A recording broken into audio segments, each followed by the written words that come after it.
Hi, my name is Kadiatsu Kawa, and this is my film for Social 131, Social Problems.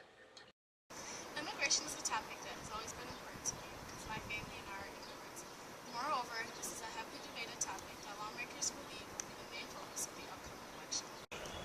Immigration is defined as the act of coming to live permanently in another country. The U.S. experienced major waves of immigration during the first part of the 19th century, causing the native-born population to fuss, complaining that there were unwanted competition for jobs and resources. The Chinese Exclusion Act of 1882 was the first federal legislation that banned Chinese laborers from immigrating to the U.S. This law was supported by Californians as they blamed the Chinese for a drop in wages. Prior to the 1900s, immigration reform and policy were left up to individual states, but the influx of immigration caused the federal government to step in and take control. In 1890, President Benjamin Harrison designated Ellis Island in New York Harbor as a federal immigration station, which welcomed 12 million people during its operation.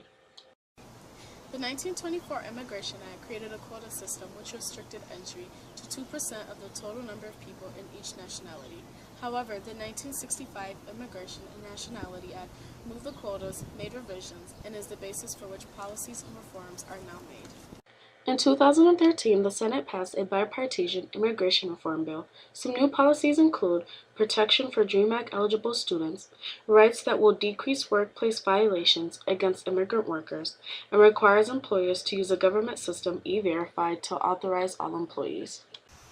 Public and political attitudes towards immigrants have always been contradictory.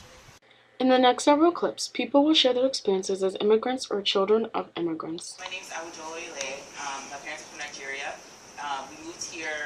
They moved here when my parents were coming here for grad school, and some negative things that I've experienced in the U.S. I've lived in Mississippi for a while, so I've actually encountered like KKK members.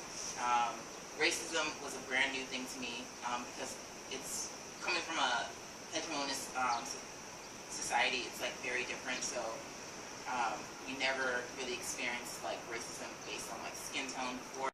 Hi, my name is Osvaldo Diaz Rodriguez, and I'm from Cuba.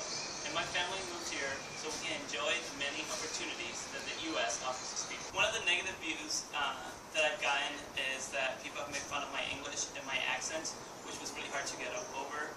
And I know one time when I was applying for my first few jobs in high school, I was denied a job because my English wasn't good enough.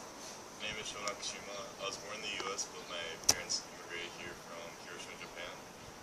They moved here because my dad wanted to work in a more flexible work environment.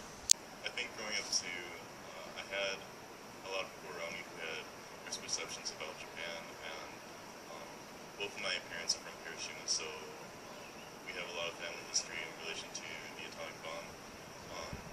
And as a kid, I had peers around me who would, basically say like, Japan deserved what they got. But I think one of the good things is that people become more culturally sensitive. I think one of the really great things about the U.S. is that, in concept, it's supposed to be this collection of nations, different religions, different cultures, and I think compared to where my parents are from in Japan, it's a lot more homogenized and more conformist culture. So I think it's really great that there's so much diversity. This topic became a social problem when Americans believed their resources and jobs were being taken away.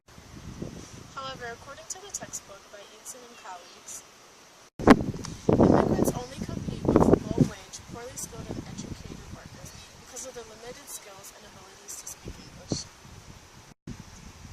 They also say that in the long run, immigrants will have paid up to $80,000 more in taxes than they receive in government benefits. According to outside readings, immigrants raise the overall standard of living by boosting wages and lowering prices due to their cheap labor. According to American Progress, the foreign-born population consisted of 40.7 million people in 2012. People from Mexico accounted for a large portion. These two maps show the main ethnic group that settles in each state, the first counting Mexico and the second without. The AI Justice educates the public about policies and work conditions through real-life stories, media outlets, and Federation for American Immigration Reform wants a temporary moratorium to allow the U.S. to devise strategies to regain control of its borders and reduce immigration levels to approximately 300,000 per year.